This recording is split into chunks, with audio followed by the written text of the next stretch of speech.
Hey everybody, tonight we're debating is evolution evidence for God, and we're starting right now.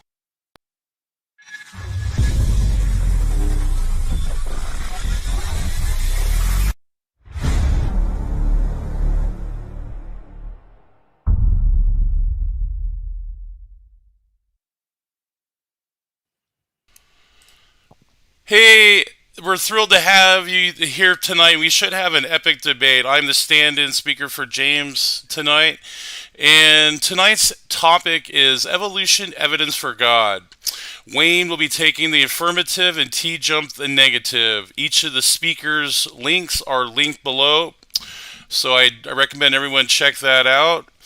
And we'll have a brief introduction. We'll get right into it. So, TJump, do you want to give a brief introduction of yourself, what you're trying to achieve in your channel, or what you're up to? My name is Standing for Truth. I argue for creationism and that intelligent design is a real thing and totally not a fiction. And that's what I do on my channel. Awesome. What's up, SFT? And Wayne Philmore, if you want to give a brief introduction, that'd be great as well.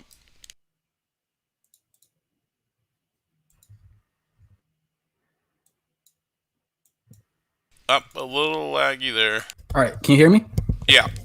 A little. All right, how about now? All right, perfect. So I'm Wayne. I am evolutionary creationist, not a traditional creationist in the sense.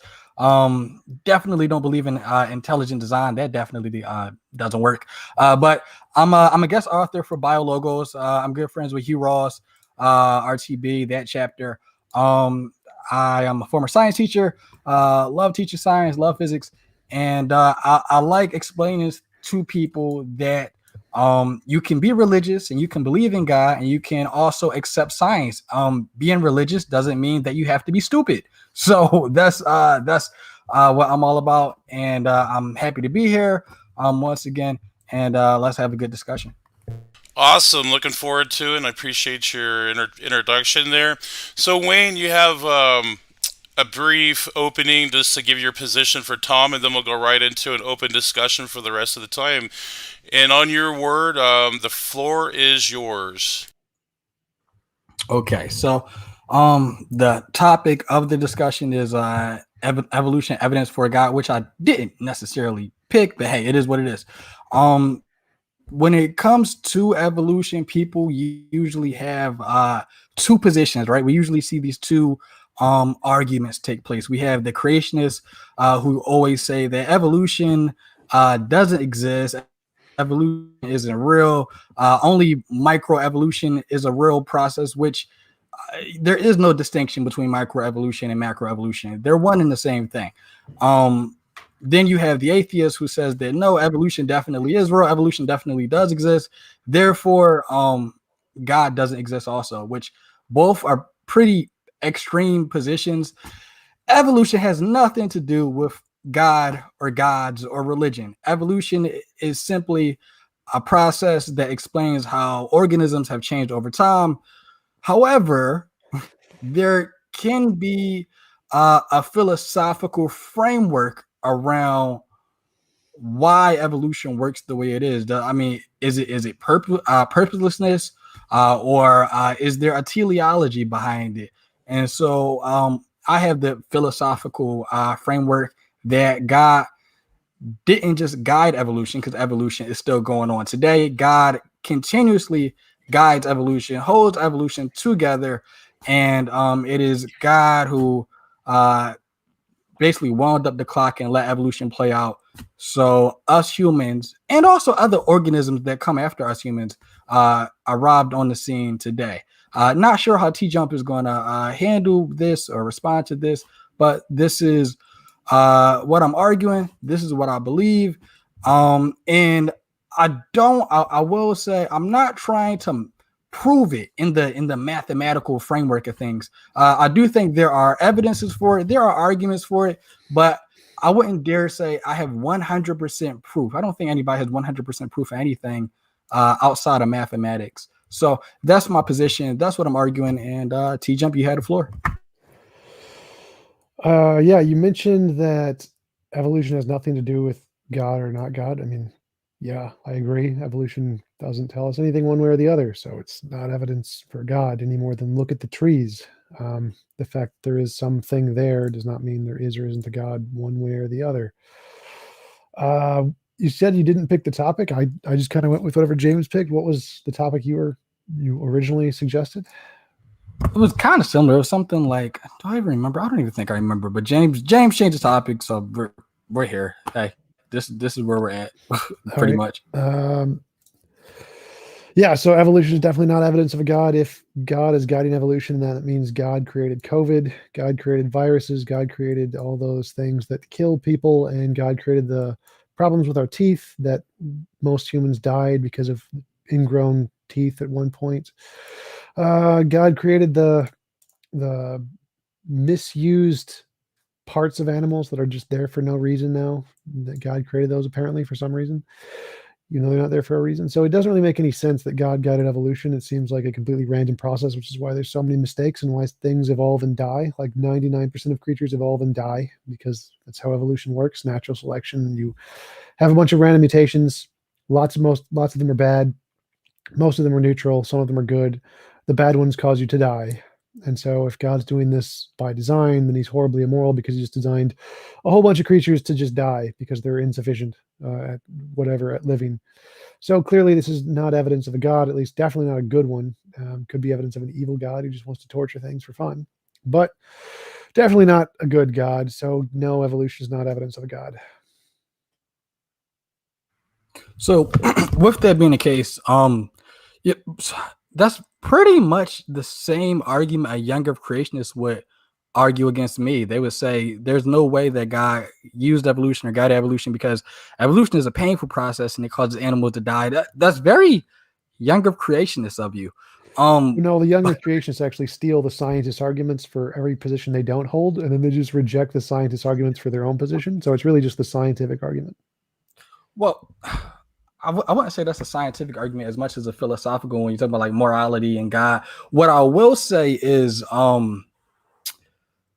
just so obviously evolution isn't perfect, right? Nothing in this universe is perfect, but I will say something can be optimal. You can use evolution, which is a process that causes things to die, for the better good.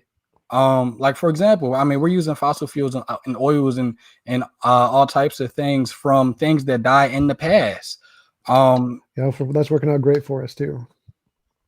Yeah, that's amazing. No, climate change is probably what's going to destroy the planet. One of the top 10 contenders. So fossil fuels are not necessarily a good thing.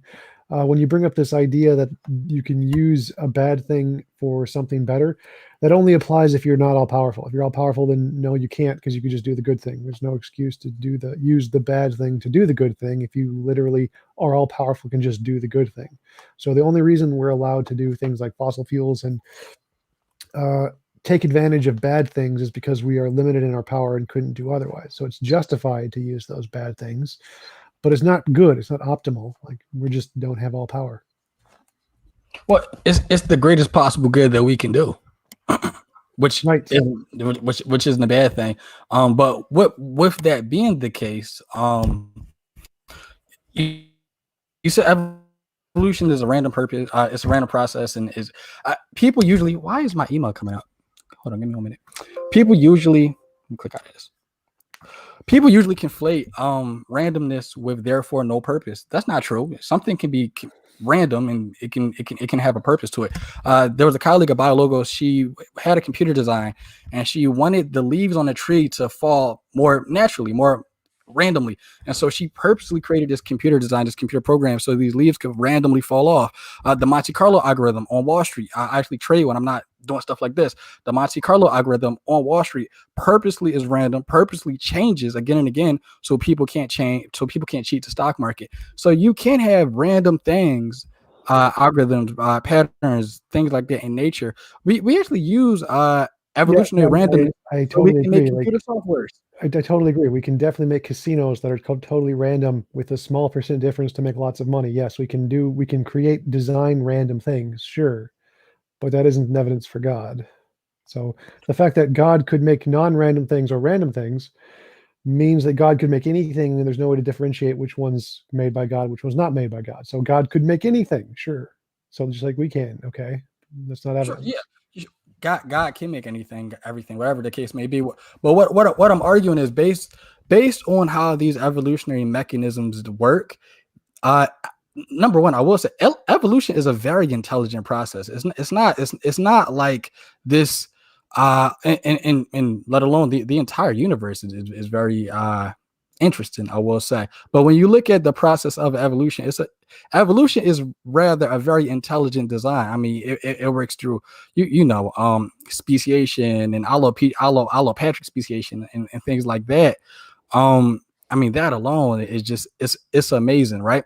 But Not really. I mean, it's just there's random mutations in the genes which are totally not amazing, and then they kill most of the animals if they make any change at all. Most of them don't make any change at all, and then the good ones happen to survive. Like, there's nothing intelligent about this. It's just if you throw a bunch of paint on a piece of paper, the ones that go down, like going downhill, are going to be the ones that are going to where the paint's going to flow the farthest. So this is not intelligent or amazing. It's just gravity. So there's nothing amazing about evolution. Is just like paint rolling down a hill. Of course, it's going to go down the fastest route, just like evolution does.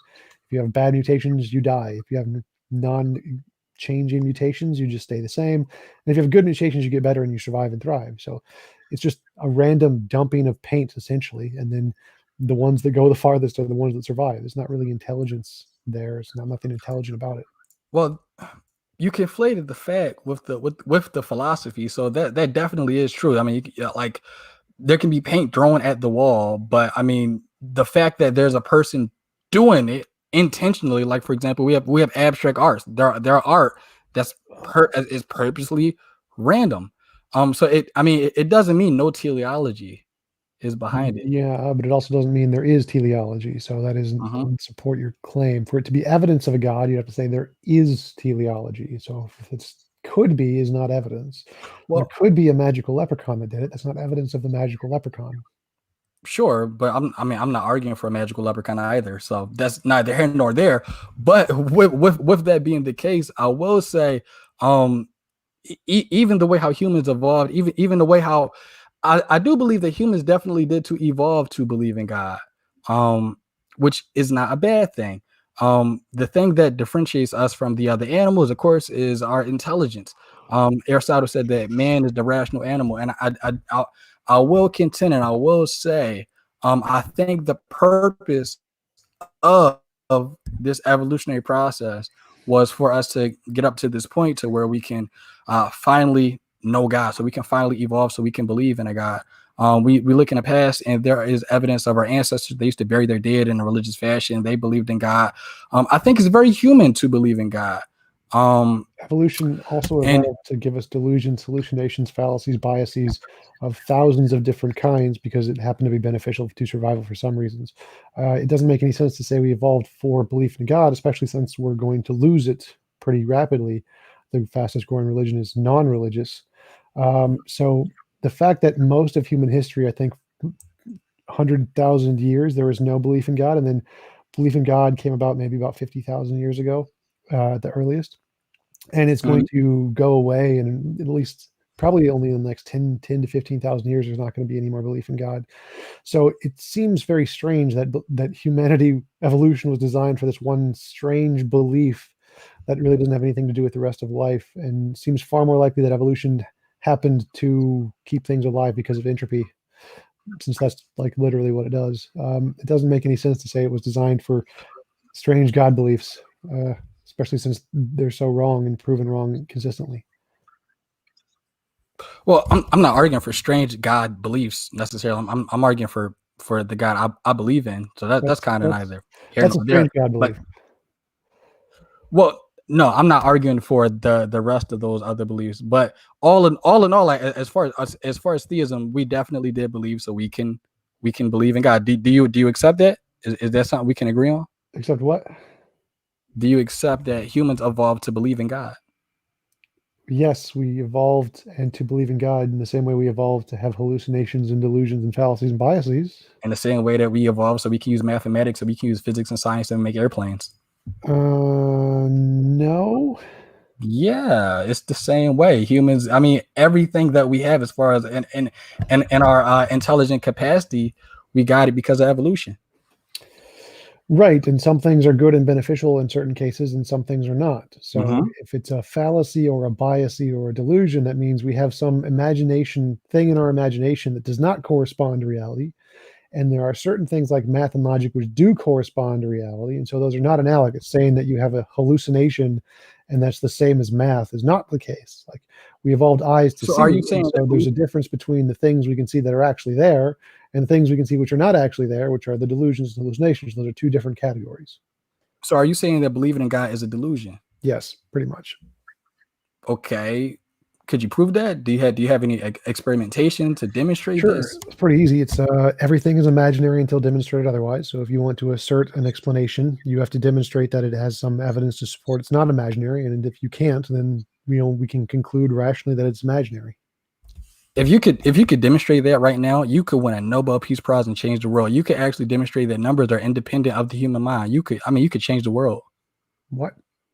You could change the I world if you know, like, could the prove that. consensus in philosophy and every academic science is essentially what I just said. Like, no one really accepts God in any of those fields. So they already know this, but I'm not sure. Prove numbers. I didn't say anything about numbers. I have no idea what you're saying. No, but what you just said corresponded with what I just said, and you can't prove what you said. I mean, like you're spouting it off, like, and you really believe this, but What? you can't prove it. Prove prove Well, that you things can't are prove imaginary? that you said about like 3 sentences before. That Man, you things were are fast talking. imaginary? I can prove things are imaginary. I'm imagining a unicorn, and it does not exist in front of me. It is No, therefore imaginary. you said something to the fact that you can't demonstrate something to be. For the people watching, you guys can play that back. I said that things are imaginary until demonstrated otherwise. Mm-hmm. Was that it? Was that the sentence, or is it a different There you sentence? go. There you go. Things are imaginary until demonstrated otherwise. Right. Not necessarily the case. So numbers themselves are imaginary, like 1, 2, 3, like Yes. those in a sense are imaginary, but are numbers Yes. independent of human thought? Not No. necessarily. No. Numbers are just imaginary. It's math is a language invented by humans to describe reality. So reality exists independent of humans. Math doesn't. Math is just like English. Math has sentences that are correspond to reality, like 1 + 1 = 2. They have sentences that do not correspond to reality, like E = MC² times 37, like it doesn't correspond to reality. And it has sentences that are self-contradictory, like 1 + 1 = 7, and just like English. So English has sentences that correspond to reality. I am a human. It has sentences that do not correspond to reality. I am a space leprechaun, and it has sentences that are self-contradictory. I am a married bachelor. Like, it's just a language. Math doesn't inherently correspond to reality. Only some versions of math do, which is exactly why Einstein said something like, "So far as math is certain, it does not apply to reality, and so far as it applies to reality, it is not certain." So no, math is just a language like English. Nothing is invented by humans. Math is a language that corresponds with reality, and so we're taking real things that we do see in reality, and we're writing them in the form of language. But Just like English, yes.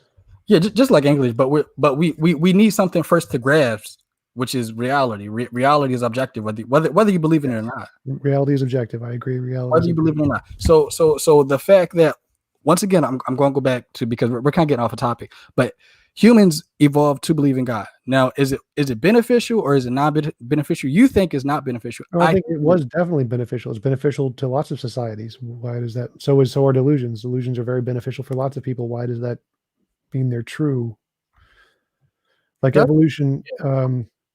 evolution evolved to have us have lots of different biases and fallacies and illusion. Type 1 and type 2 errors. Like a type 1 and type 2 errors, like if we hear a rustle in the grass and we think it's a lion, we run away. And so if it was a lion, we survive. But if Mhm. we hear a rustle in the grass, it's like that's probably the wind. But if it was a lion, we die. And so the people who think it's a lion and run away survive, even if it was just the wind. So we have this delusion to think Mhm. there's agency in things, even when there's not, because it was beneficial to survival. That is a delusion. It is wrong. It is not correspondent to reality, but it does lead to survivability. So the fact that assuming that it was beneficial just because it was beneficial, therefore it's true, is obviously false. There are lots of false things that are beneficial. Sure, I'm agreeing with you. I mean, that's evolutionary psychology. Sure, but that doesn't mean that God itself is a delusion. And that's something that I hear a lot from a lot of people, not just yourself, but with that being the case, right? So you're saying that why? So you're saying that belief in God is a delusion. That is a new one.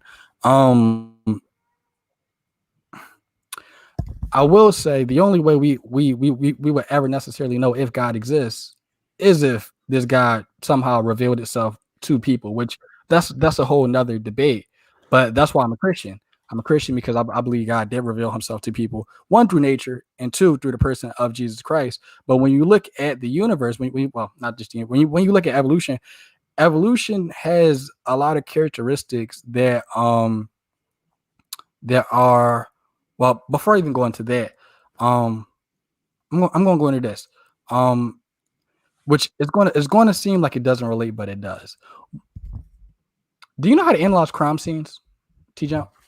How to analyze crime scenes? Somewhat, not well.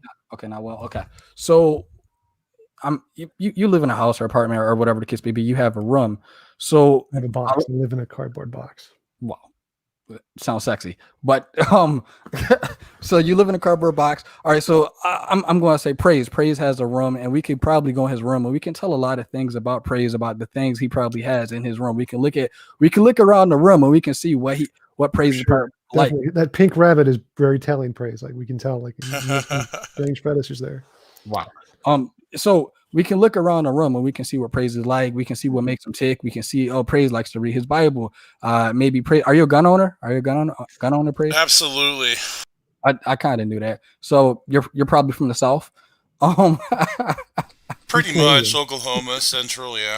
Yep. So you can look in his room and you can tell characteristics about this person from things inside the box, which that's an actual real detective game, inside the box. So when we look at evolution, there are certain things we can look at evolution that could tell us about nature, or it could necessarily tell us about this God, if you want to go down that road. Now, my belief is that, like what? Well, it's very eerie to me how some Christians, they believe the universe was made through long epochs of time, 7 epochs of time. And evolution works in this epoch stage as well, where evolution works over millions of years, long epochs. The universe was created over long epochs. And what do you know? There's obviously creation stories, multiple creation stories. Well, you said that there's something in DNA that we can see that's like a room. And if we look at the room, we can make inferences about the person who lives in the room. Not in DNA. I'm talking about just evolution itself. That's more like intelligence. Yeah, okay. So in evolution itself, what is it about evolution that are the things in the room that we can see? Well, evolution works over these long periods of time. And so 13.8 billion years to create the universe, 4 billion years to create the planet. What else? That's not evolution. That's just cosmology. So no. But I'm zooming out and looking at the bigger picture.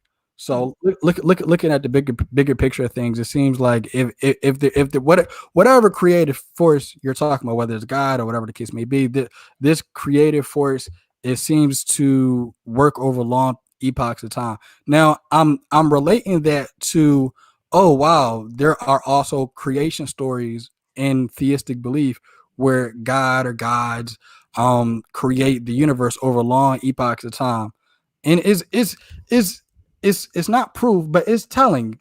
Evidence can point in a certain direction, and so I'm saying the evidence points to, wow, this. Wait, so you're saying that there are stories that say God created things a long time ago, and the universe is really old. Therefore, that's evidence that the God is real.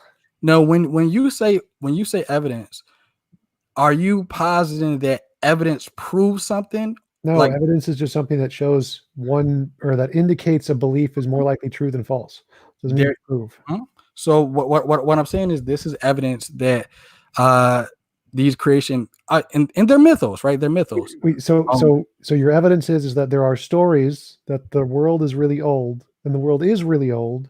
Therefore, that's evidence the stories are true. No. So what I'm saying is, there are stories that God works in long periods of time, long stages. And when we independently look out at the universe and we see how old the universe is, because the universe definitely isn't 5,000, 6,000 years old. The universe is older than that. It seems like the characteristics match, right, this God. in the same way that when I look into Praise's room, he has a gun, he has a Bible. So I'm looking, and I'm like, oh, this guy is probably from Oklahoma.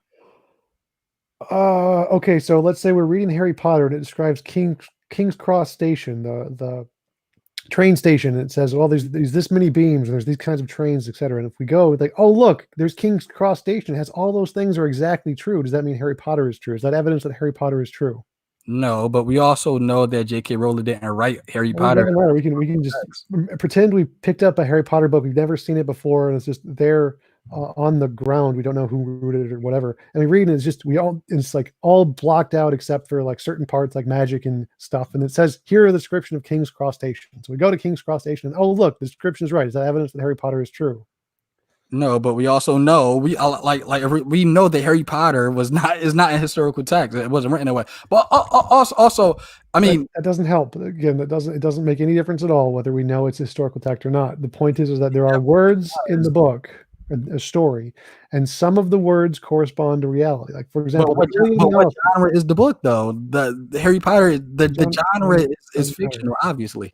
Genre doesn't matter. So we have books. It definitely does matter. I can literally just give you copies of historical documents from ancient Rome where they give you the actual descriptions of the cities, and they have these legends involved where there's the Romulus and Remus, which is the foundation of Rome. So every historical document in history includes myths and legends and miracles and magics up until recent history. So we can pick any historical document you want.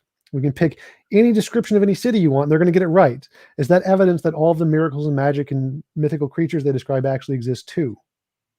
So that's not what I'm arguing. You're going on a this is my argument. This isn't your argument. This is my argument. Yeah, so but my argument is that's not what I'm arguing. I'm arguing something completely different. You're going on a tangent. This isn't about your argument. I'm trying to understand an epistemological question here. So we have historical documents. Historical documents do accurately describe lots of things like cities and battles and emperors and people in charge and tax violations, all kinds of stuff. They have lots and lots and lots of correct historical facts that can be verified. Mm-hmm. And they have things like Cyclopses and mermaids and Hercules and Romulus and Remus. Is the fact that they got some of the historical facts correct evidence of Romulus and Remus? It could be, but we also need evidence of Romulus and Remus's existence. So yes, I totally agree. That's a great argument. So the fact that the books say there's this God that created the universe really old time ago, and their own universe is really old, that's not evidence of the God unless you can give independent evidence of the God. Well, the independent evidence of that God, that's why I'm a Christian. But we're not here to talk about that. I'm so, you know, how can you independently get observational evidence of a hypernatural being? It's pretty easy. You just novel testable predictions. Like, for example, you could say, I believe in this super hypernatural being, as you put it, and if I pray to this hypernatural being, he will generate a gold brick in front of me. We pray, gold brick appears. There is evidence of the hypernatural being. Or I was talking to a Hare Krishna a few days ago, and they have the example of, if you say the Hare Krishna verse, whatever it's called, you can speak to animals and convince them to stop and move and whatever. So if you could say the Hare Krishna verse, and if you believe in this Hare Krishna God, if you could actually then talk to animals and make them do stuff, that would be good evidence of this super hypernatural being there. So any testable predictions would work.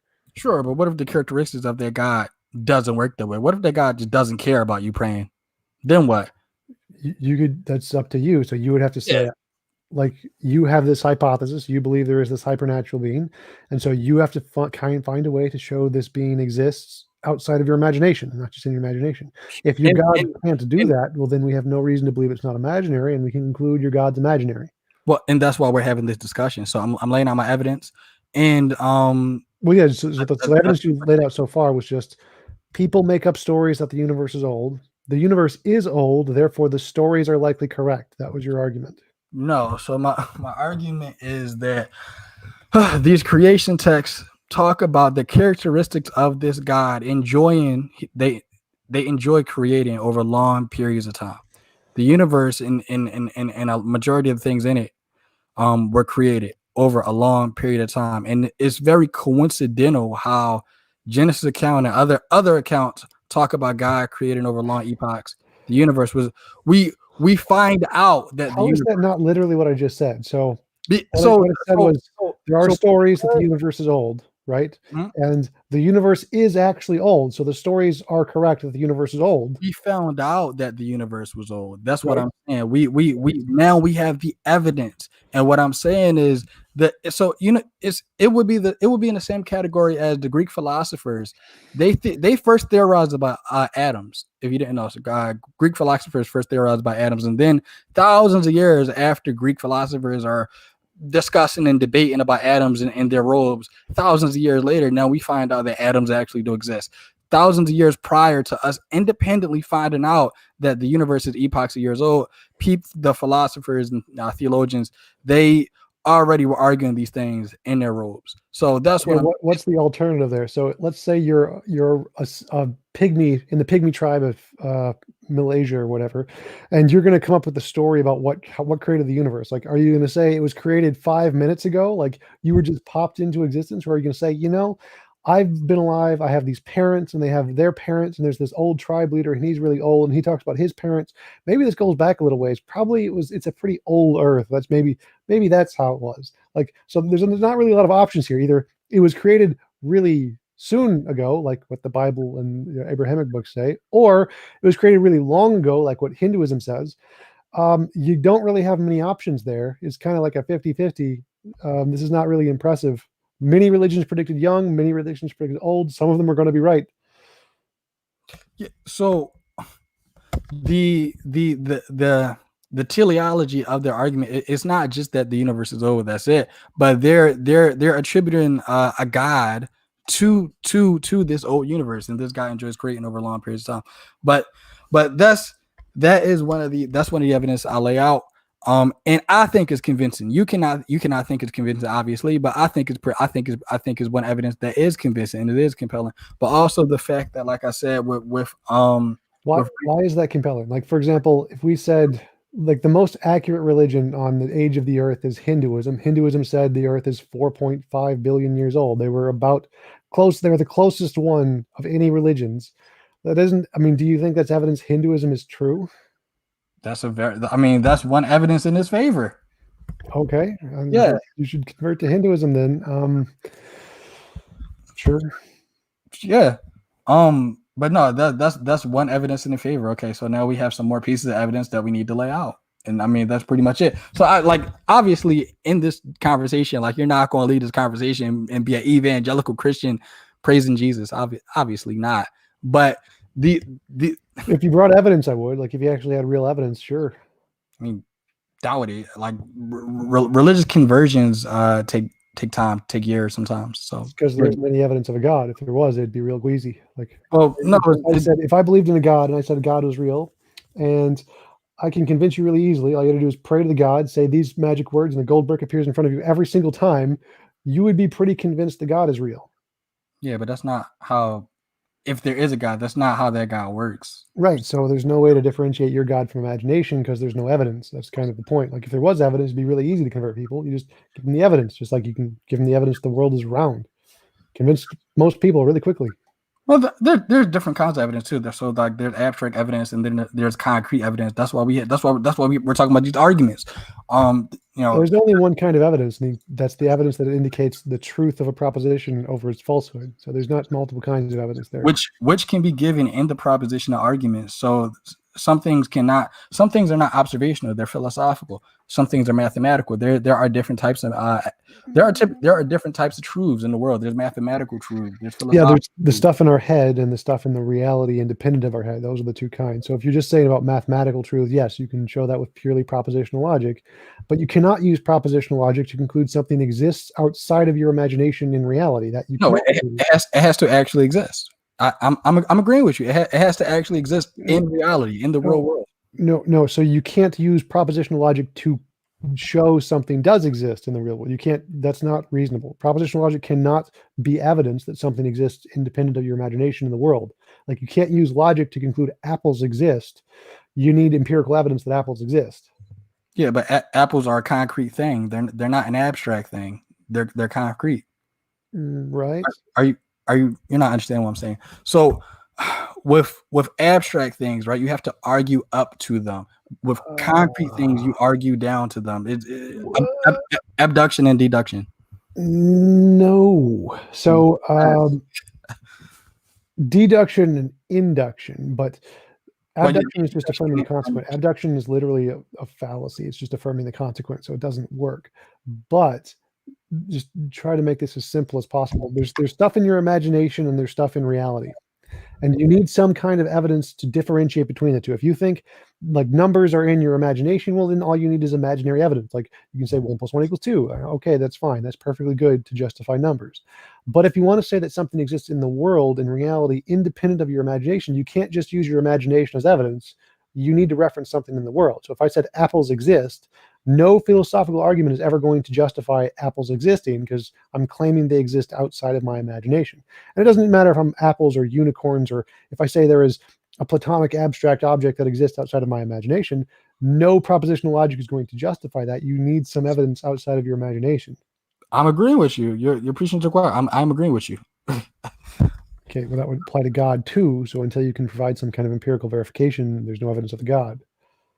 So it applies to most things, but not everything, because everything in the universe is not concrete. There are things that are abstract. Like you can't go to the refrigerator and get me a bottle of Logic, right? Remember. So there's stuff in our imagination and stuff in reality. Those are the only two categories. There's stuff in our imagination, stuff in reality. Abstracts are just in our imagination. There are things in reality that are not concrete. They're not observational, but they do exist. Like logic. Like logic is in our heads. Logic is imagination. Logic actually does exist. No. Stanford Encyclopedia of Philosophy, Classical Logic, very first sentence. Logic is a formal language consistent of a semantics and a formal system of rules. It's literally a language like English. So you don't think logic actually does exist? No, I just quoted you this first sentence of the Stanford Encyclopedia of Philosophy on what logic literally is. It's a language like English. So English doesn't exist. It's just something humans made up. Logic doesn't exist. It's just something humans made up. But it describes something that exists, which is reality. Like if I say the tree exists, those words, the English, the tree exists, that's just humans have made that up. But the tree exists independently of us. So logic and math are the words, like English, just the tree exists. The words don't exist, but they describe something that does, which is reality. So logic and math are just languages like English. They don't exist independent of human minds. Well, humans discovered logic. We didn't create logic. Logic literally created it. Literally created it. Literally logic exists outside of independent human thought, or else people wouldn't be able to have a conversation. No, you can have a conversation just fine with logic. Like again, there's multiple logics. So there's not just one logic. There's lots of different logics. Like there's different languages. You have intuitionistic logic, many valued logic, quantum logic, fuzzy logic, standard logic, lots of different kinds of logics that all don't agree with one another. And you can speak in all of them to people and have different conversations with. You're perfectly fine. And they disagree on things like the laws of logic, standard law of identity, law of non-contradiction, law of excluded middles. Many of the logics reject those things. So no, there isn't like a logic. There's a whole bunch of different logics invented by a whole bunch of different people, and any of them could correspond to reality. And they're all just in people's heads. They're not a thing that exists in reality. It's just a language. Literally, that's the quote I gave you, is this first sentence of the experts in philosophy just telling you this. Logic is a form of language. First sentence. I'll have to take your word for that. But with that being the case, right? We all have to agree on certain things. So in order for us to even have this conversation, we have to agree on certain propositions and certain Sure. Yeah. So man, this is tiring, Tom. This is tiring. So with that being the case, I'm going to move on to my next piece of evidence for evolution and God. So you're about to say something. No. Oh, so when you look in the New Testament, Jesus, the story about Jesus talking to the disciples, and they needed to pay taxes. And give unto Caesar what is Caesar's. No, that's not where I'm going. Okay. So then they needed money to pay taxes, and so Jesus says, "Go to the lake and go fish. Go put your fishing rod over the boat, and you're going to find a fish." And then you'll be able to pay your taxes. So they're like, I don't know what he's talking about. Let's go. Let's look for this fish.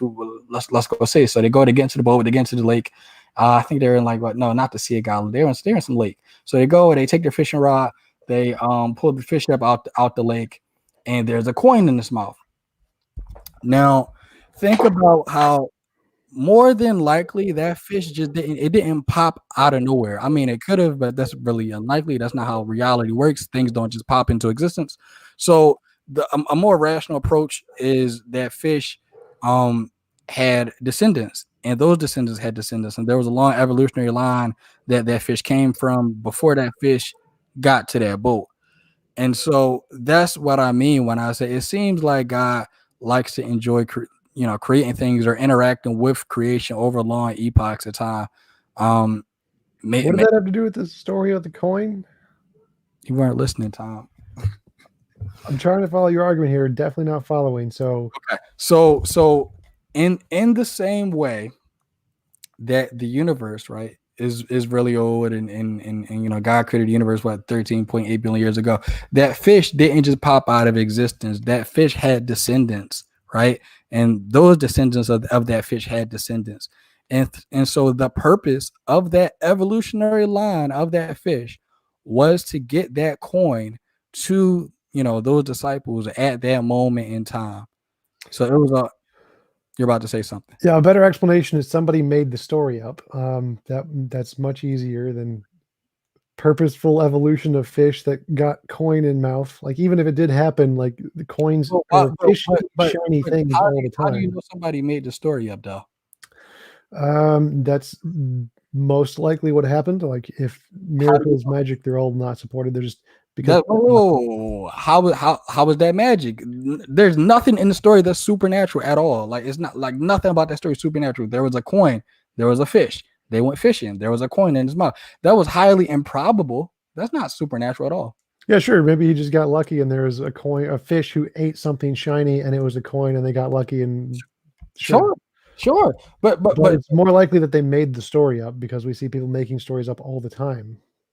So okay, that same line of reasoning is how conspiracy theorists think.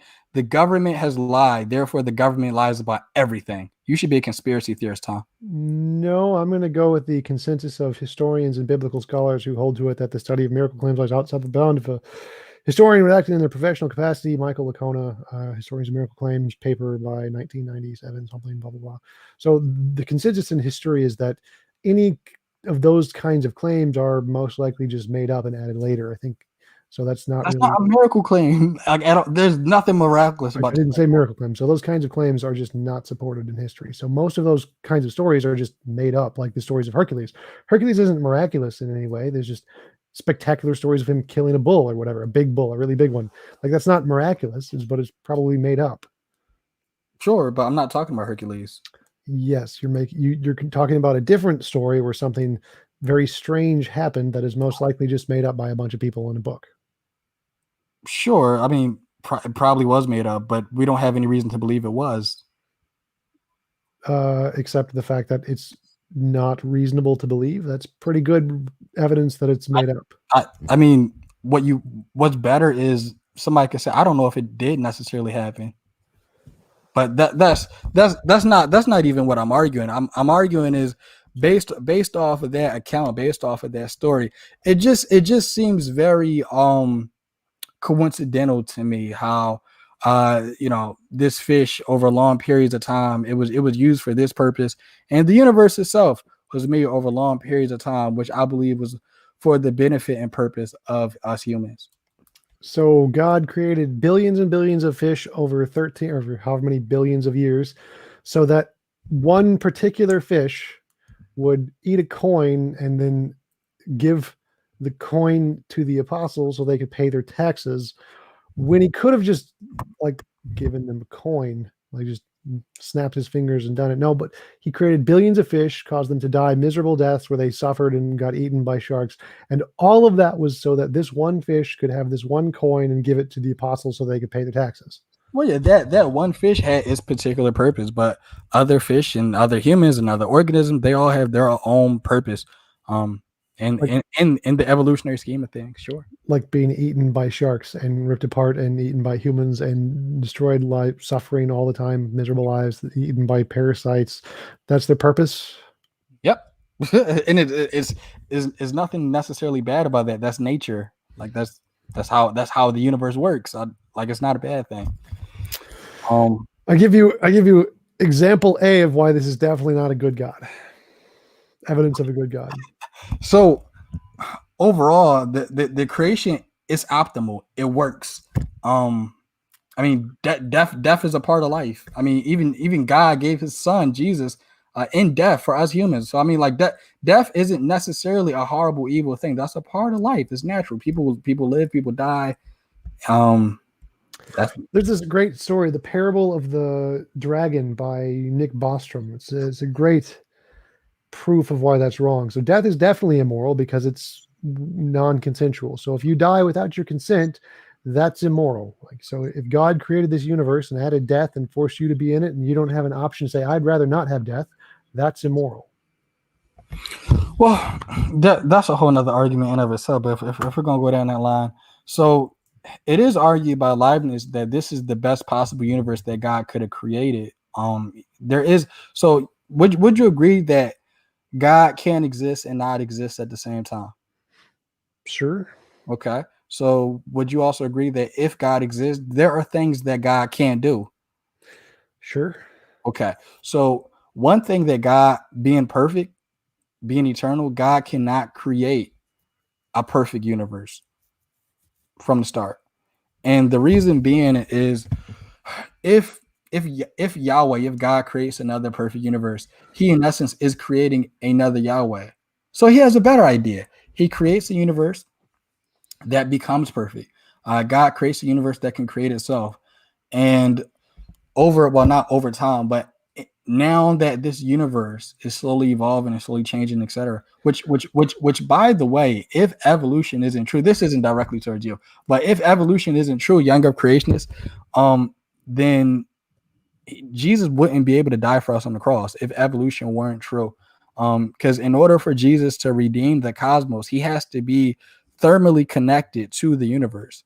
Which if evolution is true, we're all connected. If aliens exist, aliens can be saved. Younger creationists, because I know Ken Ham says that aliens can't be saved if they do exist. I don't believe that, but Tom, the look on your face. yeah. The fact that Jesus has to be thermally connected to save our souls while He's being sacrificed on a wooden cross by the Romans. Clearly, God couldn't have just snapped His fingers and done it, or just maybe Jesus could have like slipped and fallen and hit his head on a rock. That could have worked too. But no, it had to be crucifixion, and He had to be thermally connected, apparently, which can only happen because of evolution somehow. I don't think that follows exactly the way you think it does. Well, it's not traditional Christian theology, but based off of what we know now, I'm looking at the evidence and I'm finding theological, philosophical purpose in it, which is completely fine. And so with that being the case, now that God, He creates a universe that can create itself, right? He then can there's this Greek thought called theosis, where things become like God. You said He creates a universe that can create itself? He creates a universe that can create itself. How does that work? So if He created the universe, then the universe exists. So it can't create itself. That can more or less, like, because evolution and all they're not creating things like from brand new, but it grows, it changes. He creates a universe that can change. He lets the evolution of the universe play out, however that may be. In the same way how you can make a computer program, you can let a computer program randomly play out. But with that being the case, so your question was why does the universe exist or something like that? Oh, why how come God can't just create a perfect universe from the start? There's this ancient Greek thought called theosis, and in theosis, right, you become like God, you become perfect, right? And so one day the universe will be perfect. One day God will redeem the cosmos unto Himself. So He couldn't create a perfect universe. You can't create an eternal thing, a perfect thing, because then He would have to create another God. He can't create another Yahweh. He's unique. So what He does something better. He creates a universe independent of Himself that can break down, that does have death, that does have suffering. So in the long scheme of things, He can make the universe a part of Himself through this process called theos. This is like ancient like Greek theology right here, but there's the answer.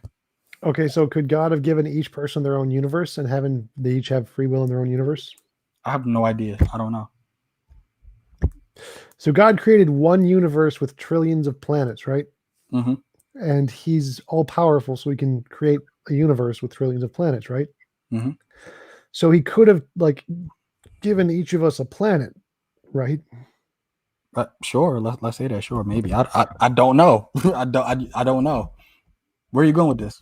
So if he could have given each of us a planet where we can't be forced to do anything, or we can't be forced to do anything we don't consent to, that would be a morally better world than the one we live in. But he didn't do it. So obviously either he's immoral or incompetent. Well, like I said, there are things that God can't do. And Leibniz' argument is that this universe is the best possible universe that we could have lived in. Yes, I'm familiar with Leibniz's best of all possible worlds, and it's completely insane. But so clearly God could have done some things differently. Like he could have stopped that one tornado or hurricanes. Sure. And that would have made the world morally better, but he didn't. So he's obviously not moral. Sure. But in the long scheme of things, in the evolutionary process of things, let's say God does stop that one tornado, back in time. It could be that if God stopped one particular thing from happening in the timeline, who knows? Maybe Jesus would have never died on the cross for us. Maybe you might not have been born. Who knows? I think the reason why things happen the way they do is because that's the way it had to be. Now, there isn't any way we can actually test this, but this is philosophy. So there's no way anything could ever be different. It's exactly the way it's the only way it could be. No, things could have been different, but the timeline of reality that me and you both live in, this is the best possible timeline we could have been in, or else God would have done things differently. So it's impossible for God to have done anything differently. It's not impossible, but this is the best way, or else it wouldn't have played out in the grand scheme of way, in the grand scheme that God wanted things to play out. So whatever that may be. Okay, so if this is the way God wanted it to play out, and God wanted Hitler to kill millions of Jews, God is immoral. I don't think God is immoral, and I also don't think God wanted necessarily Hitler to kill millions of Jews. But in the same way that sharks kill their prey and all these other horrible things happen in nature, it's more or less, think of it as like it's a means to an end, pretty much. That's a pretty the means to an end argument is used a lot by Stalin. But so God drowned millions of babies, but that was a means to an end. That's not immoral. Are you referring to the flood story? Yes. I don't believe the flood happened, but I mean, sure, let's go with that. I mean, okay, flood didn't happen. Sodom and Gomorrah, did that happen? Yeah, I think that happened. Sure. God killed millions of babies in Sodom and Gomorrah, or probably not millions, probably thousands of babies in Sodom and Gomorrah, and that was for a purpose. So that's moral. Depending on what their purpose was. What does the purpose matter? Like if your purpose is to save humanity and you kill millions of babies, is that moral? Yes, I think it is. Or else we all wouldn't be here. We would all be dead. Yeah, so that's the least immoral thing you could do. Like if you were powerful, you could just save everyone and not kill the babies. That would be the moral thing to do. But killing the babies to save everybody else would be the least immoral thing you could do. So, but it's not moral. Sure, but in a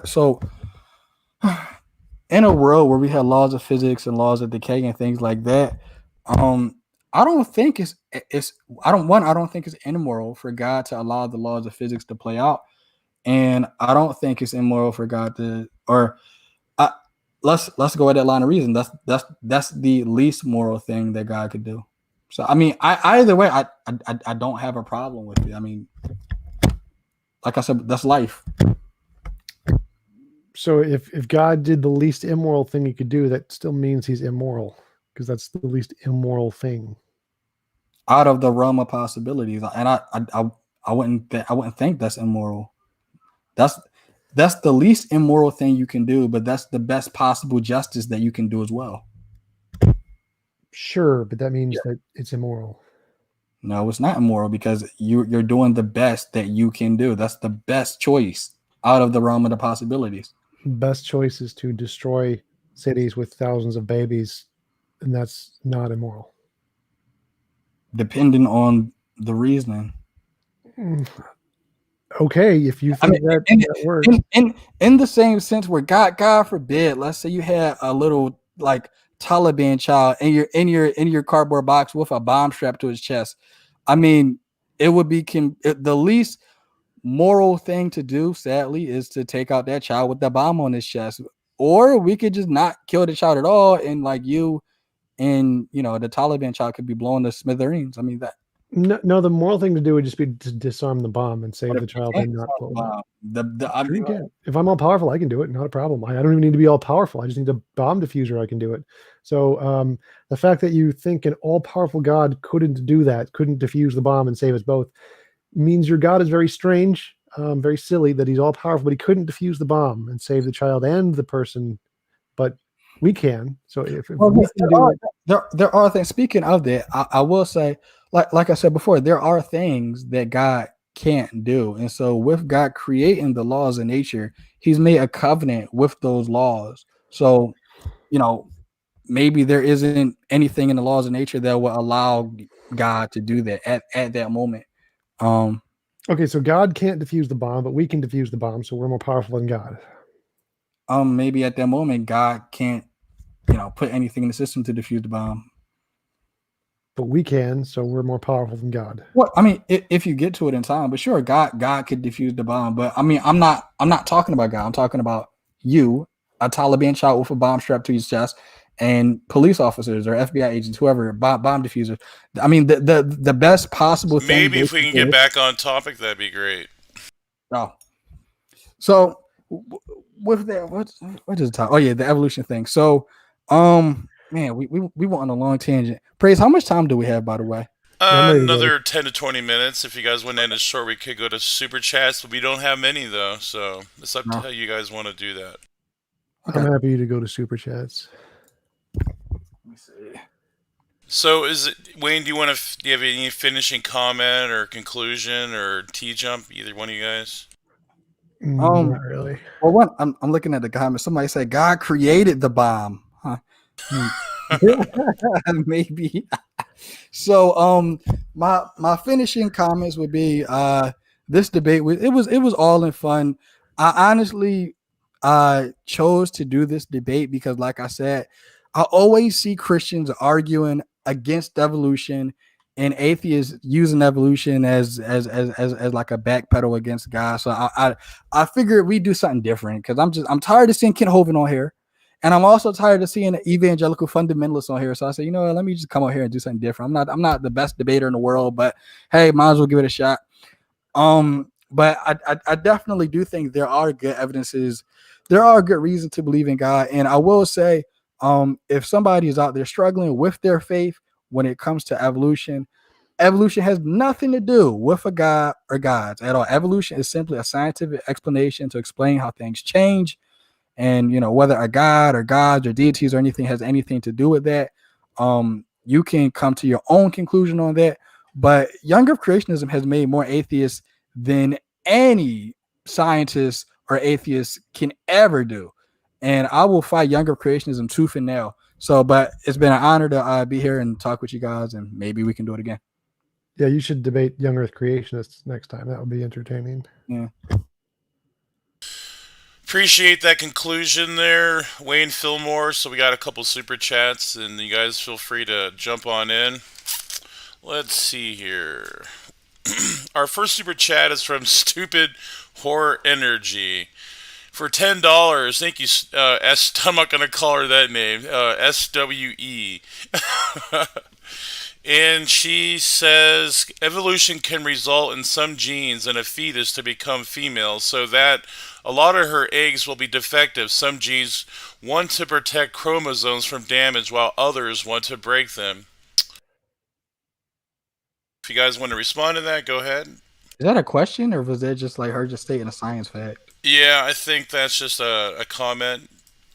Yeah. We'll just go to the next one. Let's see. This is from the Crawdaddy 029 for $5. Thank you for your super chat. TJump, while on your side for this debate, just because something has not been proven does not mean it's imaginary. OJ wasn't proven to kill the ex. Uh, Law isn't proof in the scientific sense. So if you can't show, if you don't have evidence something happened outside of your imagination, then yes, it's reasonable to conclude it's imaginary until you can actually show it exists outside of your imagination. Thank you for your response. And this is another super chat from Stupid Blank Energy for $5. And she says cancer arises and spreads by Darwinian process of mutation selection. Why would an omnipotent God create through such much pain and suffering? So I guess that's directed at you, Wayne, if you want to answer that. So yes, there are a lot of things in this world, especially with evolution, that results in pain and suffering. I mean, just because of the laws of physics, right? Somebody jumps out of a window and gravity pulls them down, and they die. So I mean, in the same way, that's just the result of living in a world where we have physics. And evolution is a process that obviously it works through laws of physics, laws of decay, and you know why are there things like cancer? Sure, cancer is bad. The viruses, diseases are necessarily they're bad, but in the long run of things, God uses this process of evolution, like I said before, so that Jesus can be connected to us, so that Jesus can be born of a human, so that all life form and other organisms can all be related. So it's kind of like a double edged sword. It's bittersweet in a sense. And so, yes, those things are terrible, and I'm not negating that, but there can even be good out of that. And so, the way I see it, I think God uses evolution and the laws of physics in the bigger picture to bring people to Himself, to redeem the cosmos unto Himself, and for His bigger plan. Great response. You want to respond to that, T Jump? What was the question? Why is there so much suffering?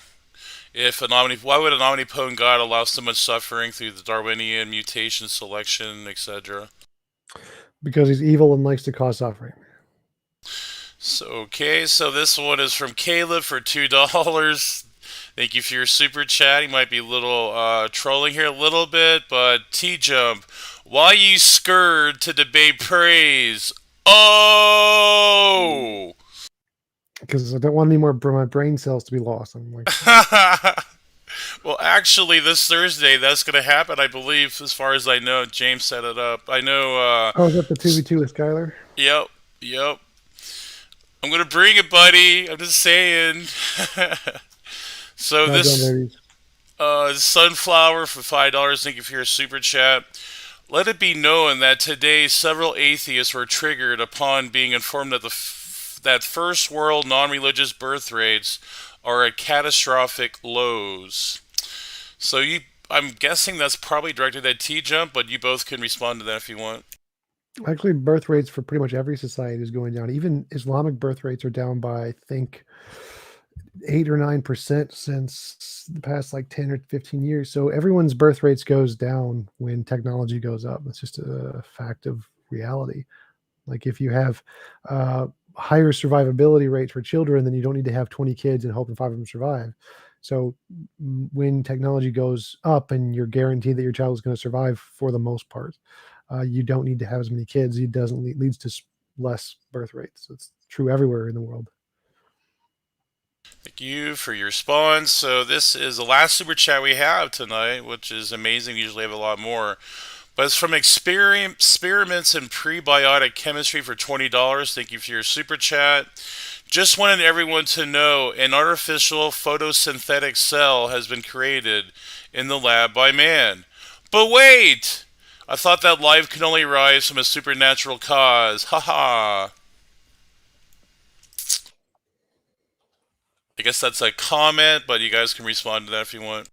Photosynthesis is the process of converting light to energy. That doesn't mean life. So the fact that we created an artificial photosynthetic cell doesn't mean we created a living cell. It's not quite the same thing. Yeah, and also like I will say that anything we do in the lab, obviously, we're recreating the same environmental pressures and conditions. And if we were to recreate any type of biological life in the lab, then it would be synonymous with actual life being created in the prebiotic Earth or the ancient Earth. It wouldn't, but it wouldn't necessarily have anything to do with a God necessarily. That's outside of the realm of science. It's irrelevant. Gotcha. So that concludes the super chats right now. I think we're probably going to shut her down here in the next minute or so if no one gives any more super chats. Is there anything you guys want to end with? Any remarks about the debate? Do you have anything coming up, or do you just want to shut her down? It's up to you guys. Sounds good to me. I'm gonna get some food. Yeah. So debate was pretty fun, or discussion was pretty fun at either one. But with that being the case, I'll go back to TJump's point he made. He said until you said something about until you can prove anything is imaginary or something. TJump, what did you say? Imaginary until demonstrated otherwise. It's imaginary until demonstrated otherwise. I think the person who brought up the thing about OJ, I think that was funny, but also pretty accurate. I don't think that is the case. I don't think something is imaginary until demonstrated otherwise. You might not have enough evidence for it, but it doesn't necessarily mean it's not true. You can posit something and just not have enough evidence for it to be considered true. So I do think the God hypothesis, I don't think people will ever be able to necessarily prove that God exists, except for in a Christian worldview. But I think the better argument should be a position may be weak until you bring further evidence for it, but that doesn't mean it didn't happen or it's not true. So Thank you very much. There's waiting for that concluding remark on the debate, but you have actually a question that came in. So for Wayne, this is from Pepper Talks. How do you decide which stories are factual and which are fictional?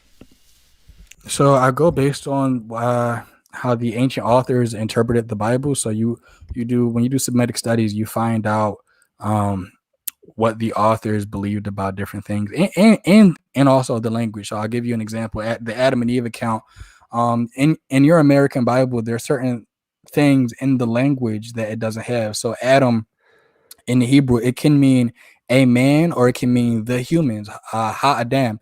Now, my name is not the Wayne. My name is Wayne. So a lot of times in the Genesis account, you have the man, ha-adam. So Adam isn't necessarily a name. Then you look at things like, for example, in the book of Job. I don't think the book of Job is historical, but we have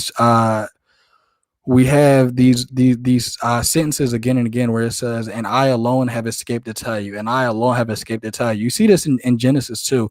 And then God said, let there be light. When you see repeating sentences like that over and over again, that usually means in ancient Hebrew, it's a poem. So it depends on what the ancient authors thought. You want to look at the language, and you want to look at the culture to see what they believed about the stories or not, or how would an ancient person communicate something allegorical to their audience. I don't care what a 21st century younger creationist or 21st century evangelical thinks. I care about what the first century authors believed about the text. So if they believed it was true, would you believe it? They probably did believe it was true, but not in the same way we believe it's true. No, like if the ancient authors thought the story was true, and you can show that by the way they wrote it, would you believe that it was true because they thought it was true? Sure, I would believe it's true, and I do. So I believe the Genesis story is true, but not in the same way people today. So like Genesis is a mythos. It's an allegory. It's supposed to relate how people are separated from God because of our sin. I think that's true. Awesome. So I think that's probably going to end it here. Unless anyone has any last questions they want to ask real quick, and we'll probably shut her down here. I guess not. Okay, so I appreciate everyone engaging in the chat tonight for all your super chats and our interlocutors. Oh, we just got a super chat from Dave Garr. Nice work tonight, everyone, including praise. I enjoy. Well, thank you, Dave. That was a nice compliment there. Appreciate that. We also appreciate your super chat. You guys want to respond to that or? Thanks. So, yeah, we're going to shut her down now. Keep sifting the reasonable from the unreasonable.